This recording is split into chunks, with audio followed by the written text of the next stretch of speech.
Hey guys, this is Kyle Jordi, and today I'm going to talk to you about a topic that is dear to my heart, and that is completing relationships. Why that's important? Why is it important to complete relationships? See, in my past, I was raised in a different culture, and it was my relationship with my father was a little bit of bumpy road, right? So in the process, until recently, I had it that my dad was the reason for my challenges in my life. Is my reason for why I had to go and leave and start a new life somewhere else, and dealing with my insecurities, dealing with my relationships with women, and having these being an introvert, and everything has to come as a challenge, and money has to come as a challenge, and their belief was that his belief was money comes hard and comes with a lot of hard work, and you got to spit blood sometimes to make money.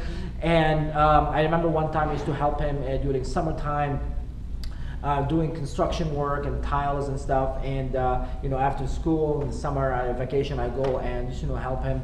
And I remember one time that he just he was just doing his thing and he's laying tiles, and then he stops and he looks at me and he says, "Look, I'm bleeding blood for you."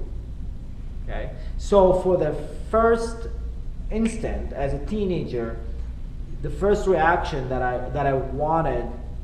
did was I just want to go and hide underneath a rock, because I was the cause of this suffering for my father, and I don't want to wish this on anybody, to cause someone to bleed because I exist.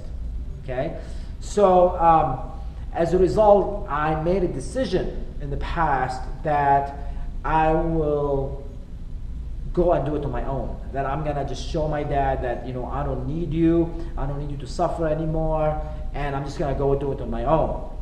So fair enough, I was 19, 20 years old, I left the country where I'm originally from, which is Lebanon, and I come here to the United States, and I go to school and I graduated, and I started my own life. But until just recently, I always had it that my dad was a reason for my suffering. There's a reason why I just had to deal with all these insecurities and the lack of self-confidence that I had at some point.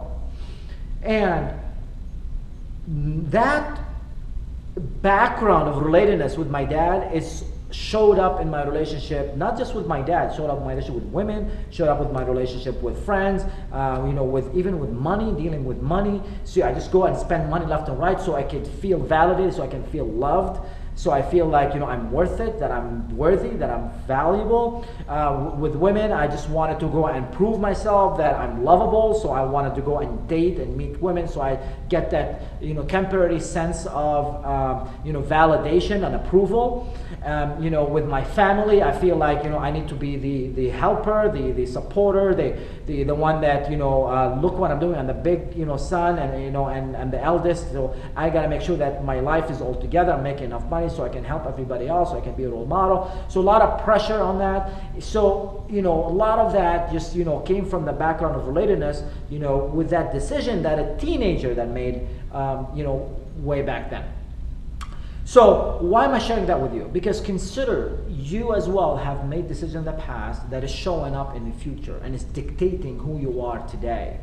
Okay? So we might think that our past is in the past where it belongs, but really if you think about it, and I'm going to take you through an example right now, that you will find out that actually our past is in our future. So let me demonstrate an example, and I got this from taking a lot of seminars with Landmark, and that's one thing that I got is for example, it's Friday afternoon, it's 4 o'clock, and that's the example they use, and now you're at work, and now your boss comes over and tells you, okay, well, there's a fire that we need to put off, which just means that you need to have to do some work and extra work to stay overtime. And your immediate reaction is what? Obviously you got to do your job, you're going to be subordinate. But deep down inside, you're probably not going to feel so good about it, right? You have to stay late, and you had some, things going on, so you don't want to stay late. However, consider that you have a ticket for your favorite vacation, like the Caribbeans, for example, or Hawaii, like right there in your drawer, okay, with your soulmate, with the person that you really want to spend time with, or with your best friend, or somebody that you really enjoy that you go in to this vacation with, and it's right there in your drawer. Now, are you gonna feel the same way, like resigned about it, that your boss asked you to stay a little late, knowing that you have a ticket that's waiting for you, later, the next day you're going to Hawaii? Most likely you wouldn't, would you? Right? So again, now you go to the Caribbeans, or you just lay on the beach right there, and you just, right now it's Sunday, afternoon, and you're laying down on the beach, and now, fair enough, you see, you hear an airplane just, going right on top of your head, and now you look up and you see the airplane, and you remember that, in a few hours, you need to go back to your life. You need to go back where you live, and you go back to your job, to your life, and now how do you feel? So if you were like most people, you would feel like, oh, do I have to go back? I have to leave this, behind, and you're sipping on your favorite drink, and now you have to leave all that back behind and go back to work, right? So consider now that our past right now is in our future. It's not really in the past where it belongs. So though that you're sitting on that beach and now you're enjoying, you're supposed to be enjoying the moment, but you're already in the future. You're thinking, you're living in the future. So now the same thing goes with the question with the past. Is your past the same thing as in the future? The answer is yes. Consider that, because these relationships that happened in the past is dictating who we are in the future. And it's coming from that place, a decision we made since we were grown-ups, and we're growing up, and that's affecting who we are today. So for us, in order to create new possibilities, to create new future that we're excited about, it's important to complete these relationships, to put a closure on these relationships, because physics is, you can't have two things that exist at the same place at the same time, right? So you got this pen right here, and you got this hand right here. Let's say the hand taking space. You can't put the pen, the Sharpie inside the hand, unless you're gonna have to have a piece of metal, and that's gonna hurt, right? But otherwise, you can't have two things that exist in the same place, same time. Now, quantum physics has showed otherwise, but let's stick with Newtonian physics for now. And which means to you that in order for us to create a new future, a new possibility, something from the past that's taken space, we need to complete it and get rid of it.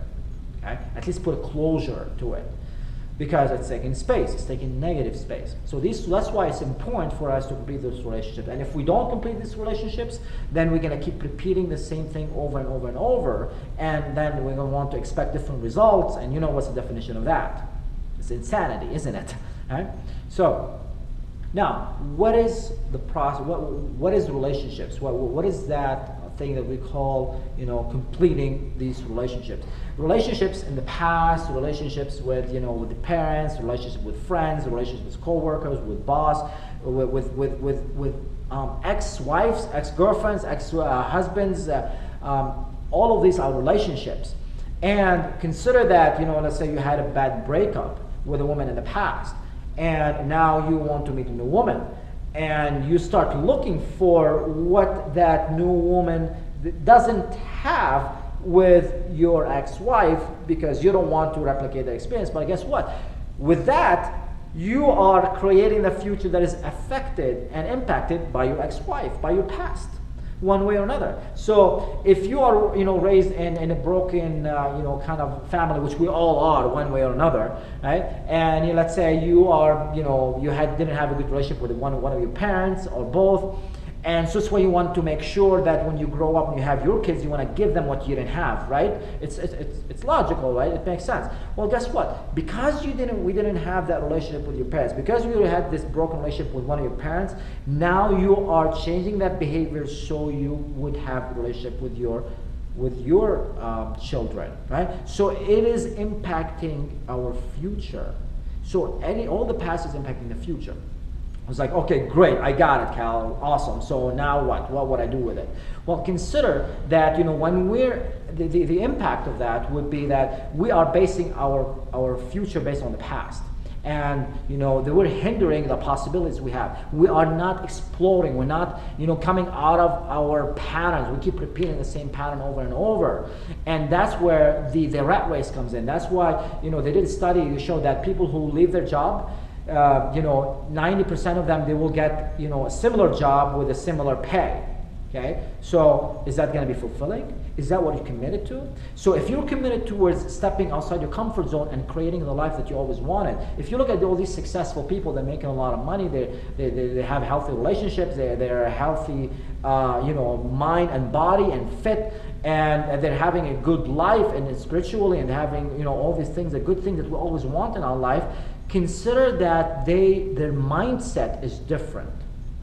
And that's what it all starts with. 80% of our success is between our ears, and only 20% with our actions that we take. So it's important to start working on the thoughts, because thoughts will create feelings, and the feelings would dictate our behavior in a way. How many of you sometimes that you're having one of these bad days, right? And though you're competent in what you're doing, okay, let's say if you go to your job, your career, but you're just not feeling it, so you have lousy behavior, you have lousy results. On the other hand, sometimes you're just feeling great, you're having upstate, you're upbeat, you're motivated, you're excited, and though that something comes out of nowhere, you're unexpected, but you're able to handle it very well because you are feeling, you're in the moment, you're in the groove, right? You are in the zone. So that's what we're talking about. That state, it dictates your behavior. So it's very important for us to work on that section, what's called the state control. With that what's going to change our behavior. All right, good. So now, how are we going to do it? How are we going to complete relationships? So I'm going to share with you a pattern right now that is called the RIPPY. That's right, RIPPY. R stands for responsibility. Okay, so I'm going to write them down right now. Stands for responsibility. What kind of responsibility? 100% responsibility. You will want to take 100% responsibility for one thing that we can take responsibility for in that breakdown, in that relationship, with whoever that person is. It could be a parent, could be a wife, ex-wife, ex-girlfriend, boyfriend, anybody. And consider that, a lot of common questions I get, well, it's not my fault. When I say responsibility, it's not pointing a finger and saying it's fault. When we come in responsibility, we call it ownership. That's ownership. You're taking ownership of what happened, because we're creating what happens. So, and this will give us power. There's a quote, and I give credit where credit is due, and that is, between stimulus and response, there's a space. And in that space lies our power and our freedom. Our power and freedom to do what? That's right, you got it. To choose, right, to choose. So we are the creators. We are the captains of our ships. We are the creators of our destiny. And though we think that it's someone else's fault, and I'm sure you have a lot of legitimate excuses or proof that to show that it wasn't your fault. I'm not talking about being fault. Just you are the cause of this happening one way or another. Whatever happened, we are the cause of what happens. And once we really get that, once you accept that we are the cause of what's happening in our life, that gives us power. That gives you power, so you could take ownership and say that, nothing outside of myself has caused me to be in the situation that I'm in right now, because now you're giving your power away. But when you take ownership and say, I'm responsible for what happened, right now you are taking ownership, that means you're claiming your power back. And that, my friend, will give you the power to create. The power to create whatever possibility and future that you want for your life. Okay? So, find one thing. Now you say, Carl, okay, so great. So find one thing good. So you could always find a one thing. Yes, you could, and that makes it easier for us when you take responsibility for one thing. You can take responsibility for, find one thing. I take responsibility. Let's say if you're a boss, you're a manager, take responsibility when you're a subordinate. Say, I take responsibility. I came across a little bit harsh with a friend. You can take responsibility for, not being up to date with them, not catching up with them on the phone, with an ex-wife or an ex-husband. You could, say, I take responsibility for not spending a lot of time with you. I've been so wrapped up with work work so he can bring money for us, and that's as a reason for us. That's some of that distance starts happening. Take responsibility for getting comfortable, not spicing up that relationship, not thinking outside the box. How can I make this relationship, keep it and maintain it? Right? I got comfortable. You can take responsibility. A lot of things. You can take responsibility for with your parents. For example. In my case, I take responsibility with my dad that, I blamed him all these years. He was the reason for me being the victim. He was the reason for me to be suffering all that much. He's the reason for, having low self-confidence and all that stuff. And as a result, that's when I share with you the next thing. Here's the impact. Okay, what was the impact? I'm going to share with you a little bit. But right now, you just share one thing that you can take responsibility for. And now, why one thing? Because when you share one thing, there's a law in the universe, a law in communication that's called the law of reciprocation. The law of reciprocation. What does that mean? When you send a Christmas card to someone else might send you a Christmas card next year. Okay, at least if they have some social etiquettes. If someone invites you to a birthday, you invite them back. If someone say hello, you say hello back. Even on the other hand of that, someone apologize. You got in a conflict with someone and apologize, and if I apologize to you, what? I'm sorry, I went offline yesterday. I went overboard yesterday. And you will apologize, say, I shouldn't have said what I've said, and now you're like having conflict, who's more apologetic, right? That's called the law of reciprocation, the law of reciprocation. So with the law of reciprocation, it's important that you just trust in it. Don't be attached to it. Meaning, it's not you want to share 100% responsibility with someone and expect that they will share the 100% responsibility too. You're doing it for ourselves. You're doing it for you. So you can clean that slate and complete that relationship so you can create something new. That's all. So you're not doing it because you are wanting something in return. It would be nice if they reciprocate that, and the law of the reciprocation usually works 90% of the time. But you don't want to come from a place of attachment. There's another saying, Eastern philosophy, that attachment, any association with it, brings endless misery. Attachment, any association with it, brings endless misery. When we attach to something, that's going to bring us misery because, whether it's a great compliment, someone's given us a great compliment, yes, say more about me, say more, oh, thank you, I appreciate that, thanks for saying that, it really makes my heart warm, right? And consider when someone says something bad about you, it's like, oh, you're this, and you're that, and you're this, like, oh, why would you say that? And you become defensive, defend yourself. That's where attachment comes in, because people are speaking and they're whether they're giving a compliment or they're giving, a criticism, they are sharing how they're feeling about themselves. They are sharing who they are with you. Okay, so don't get attached. If someone gives you a compliment, thank you. Okay, if someone is criticizing you and hammering you down, thank you for sharing. That doesn't make me that person. Buddha once said that if someone gives you a gift and you refuse to take that gift, to whom that gift belongs. If someone gives you a gift and you refuse to take that gift, to whom that gift belongs? It belongs to the person that was giving the gift. So if you're giving someone a gift and someone else refuses to take it, that gift belongs to you, right? So which means that someone is giving you criticism and you don't accept it, you don't take it from them, that means that gift belongs to that person. So we have the choice to either accept the gift or to, and get defensive about it and get wrapped up around it, or we just say, okay, thank you for offering me that gift. That doesn't make me who I am, and now the gift stays with that person. All right?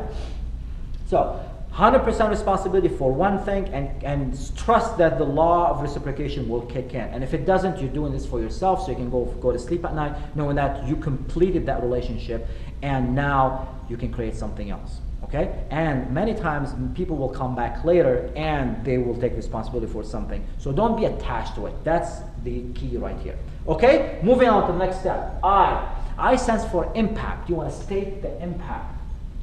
Okay? Impact on who?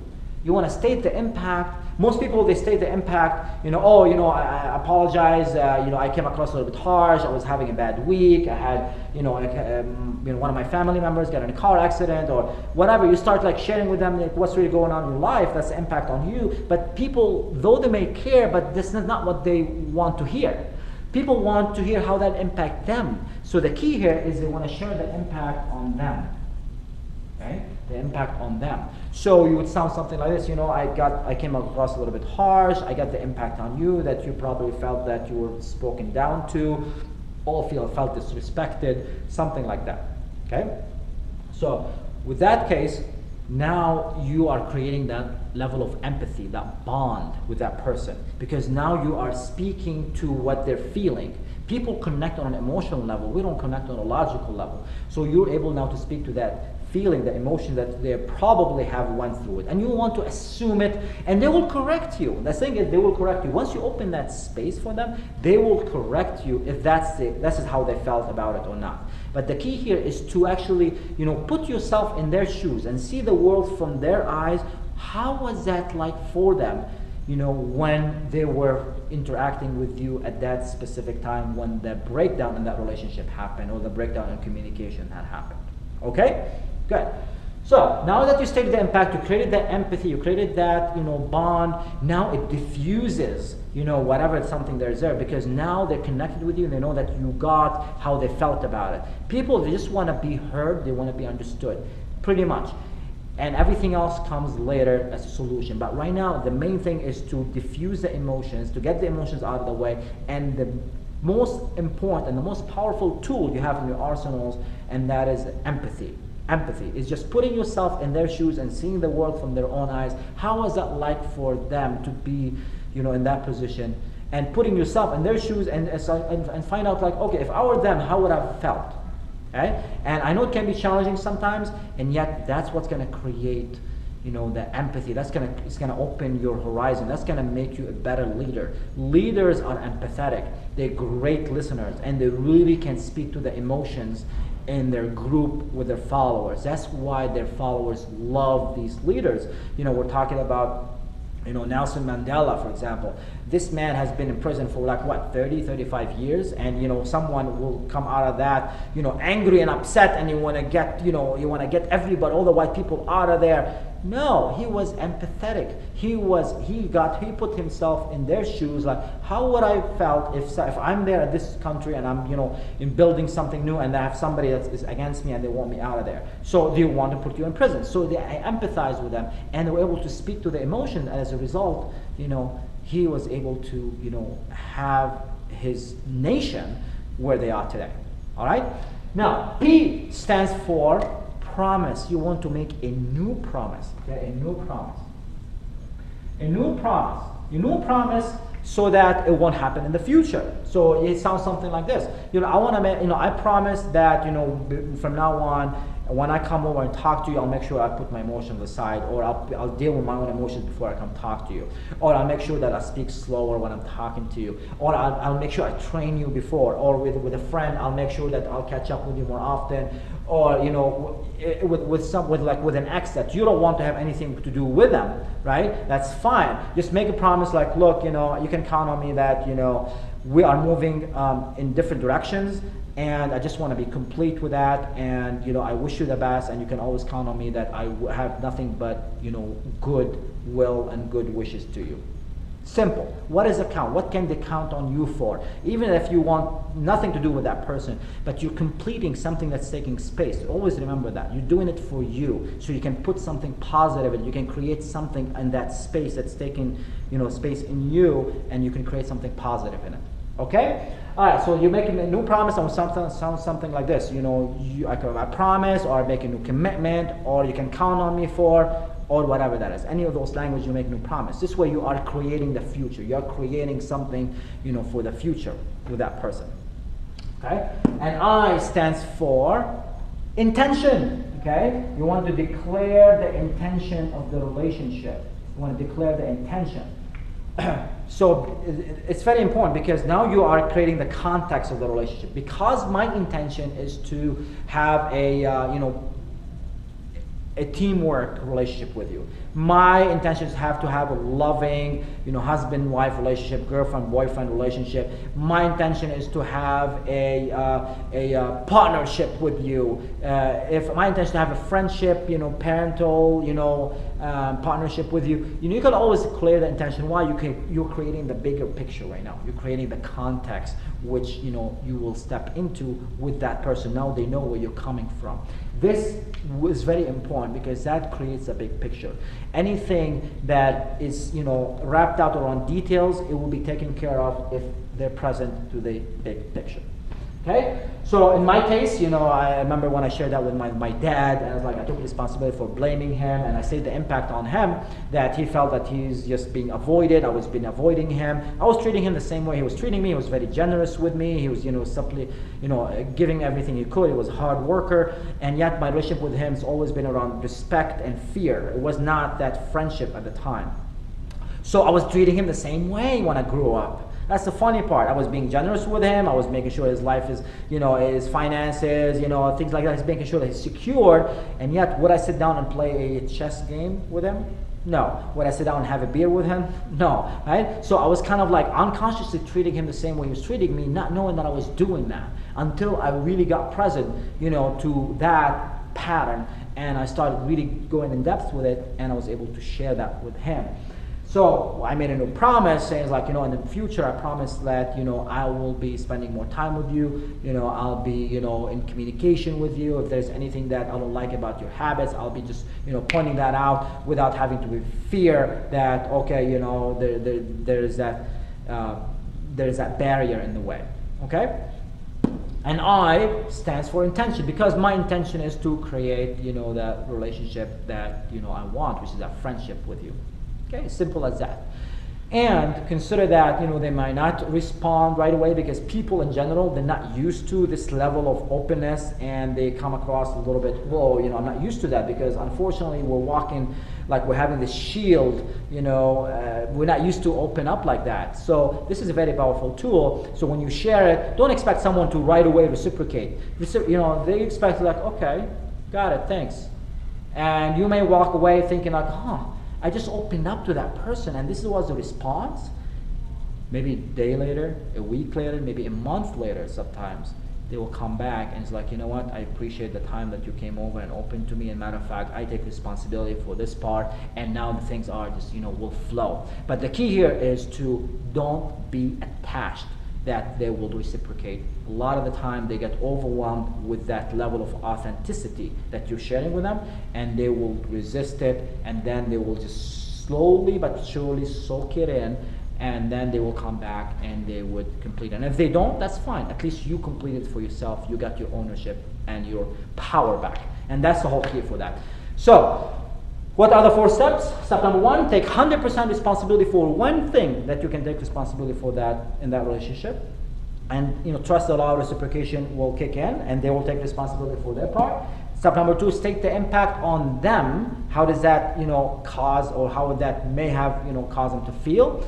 And step number 3, make a new promise. What they can count on you for. And step number 4, which is I, stands for the intention. What is the intention of the relationship that you're creating with that person? I hope that helps. It really made a big difference in my life, and I hope that it will make a difference in your life.